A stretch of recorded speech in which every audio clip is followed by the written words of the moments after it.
Unity 3D takes a term we're all very familiar with called level, we all know what a game level is, and calls it a scene. It's really the same thing. A scene or level could be a bunch of gameplay, it could be a menu, it could be a cutscene, it could be something you're doing really quickly to run some code and set up the game. Any number of reasons you might use a scene or a level.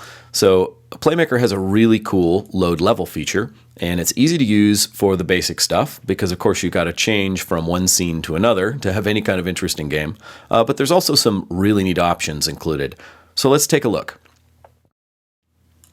I've got two simple scenes set up just so we can see the transition. Here's a cube and a sphere with a little light. And my other scene is a rotating green cylinder. So there should be no mistake that the scene has indeed changed. It's pretty easy to do a level load. I've got a game object right here called Go Level Load.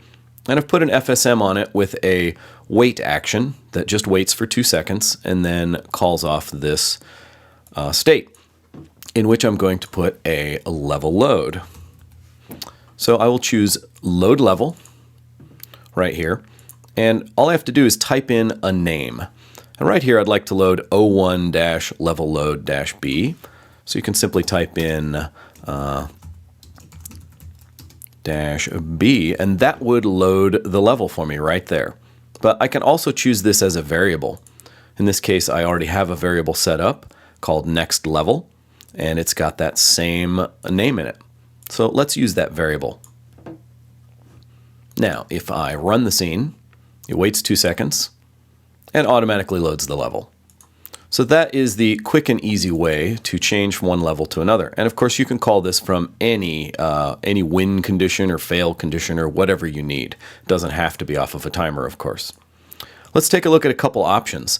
Additive lets you load in everything from the target level that you're loading right here, this load level B, and it adds it into the current scene.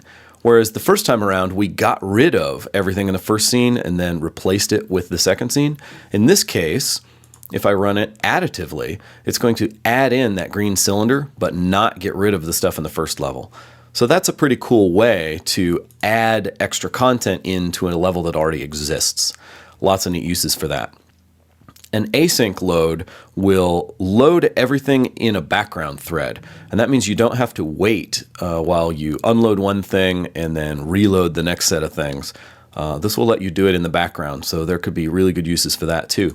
Let your player continue on with gameplay or do some kind of, say a progress bar, anything you'd like to have action happening in between while this is going on.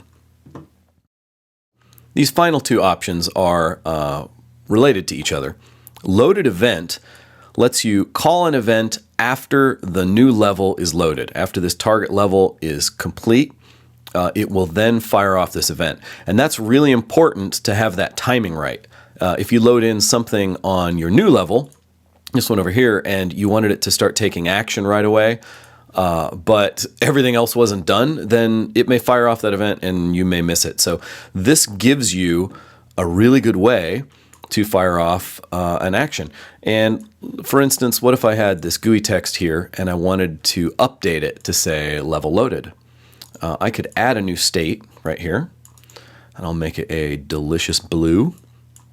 And I will add into it a set GUI text action. And let's choose this GUI text object right there, and I will add level has been loaded, exclamation point. And we only need to call that once.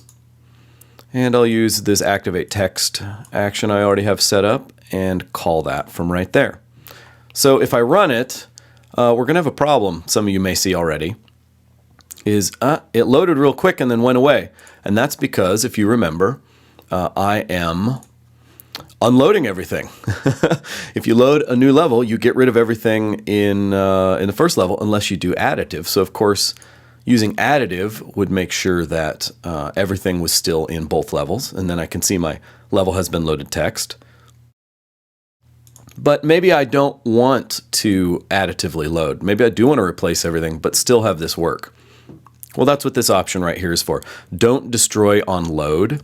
If I click that, then that means this FSM and its parent, in other words, this game object, will persist all the way through the level load. Even though we unload everything else in this level, if I don't maximize that, let's go ahead and watch. You can see right here, all this other stuff's going to go away, and it's going to be replaced by everything in the new level, but I've kept my game object right here that's got the FSM on it. But the problem is, of course, I got rid of this GUI text object. I didn't persist that. So there is another way you can do that as well from an FSM.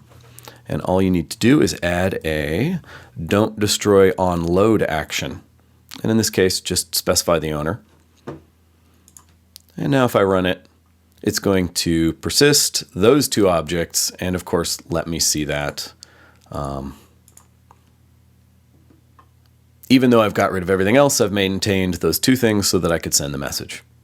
So that's an important thing to think about as you carry that stuff across. The final thing I'll show you is that you don't have to load by level name. There actually are numbers assigned to levels. If you look up here under your file build settings, pull that onto the screen, these two levels that I've added into my scene have a number added to them, 0 and 1. What if I wanted to just load one of those numbers? I can do that too. Right here in this scene, I could do load level num. Let me just uncheck that. And here if I enter a 1, I've still got the added and the loaded event and all of that.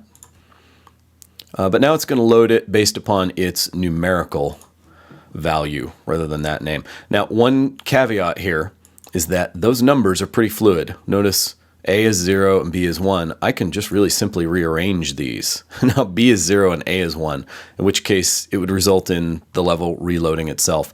So you may not always get a guaranteed result with this, but other times you'll really want to, say, pass in a variable in order to load it. So that's another neat way that you can get access to that. And that is level load in Playmaker.